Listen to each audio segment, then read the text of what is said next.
आनंद, ध्यान रहे, अपमान का भाव कभी मन में ना उठे। साक्षी मुनि, प्रश्न ये नहीं कि उन्होंने आपका अपमान किया, प्रश्न ये है क्या वो धर्म के मार्ग पर चल रहे हैं या नहीं। सही कहा। सरीपुत्र सार की बात समझ गए। यदि किसी के मन में ग्लानि का भाव उठा तो भूल मानना, भूल सुधारने के लिए उठाया गया पहला पग वो विनयशील हो, एक भिक्षु के समान सबके समक्ष क्षमा मांगने के लिए तैयार है। साक्य मुनि, केवल एक कृपा करें, इस छोटे से विवाद ने पूरे संघ में बहुत विष फैला दिया है। बस अब ऐसा दोबारा ना हो। उनका स्वागत करो, उनके भोजन और रहने की व्यवस्था करो।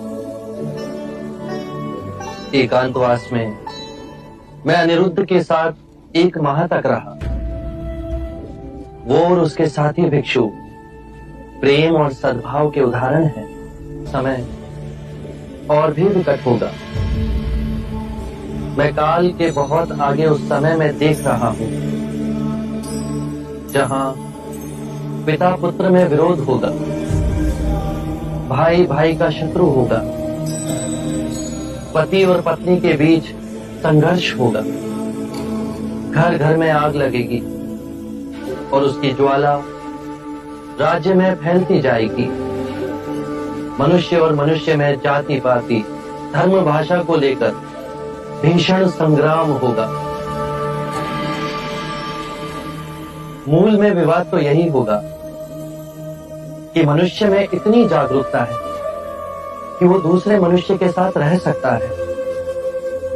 कैसे मनुष्य और मनुष्य के अंतर को समाप्त कर वो प्रेम से रह सकता है। और इसका पहला उदाहरण हम यहीं सृजित करेंगे। उस युग में इस पृथ्वी की रक्षा हमारे ये सिद्धांत करेंगे।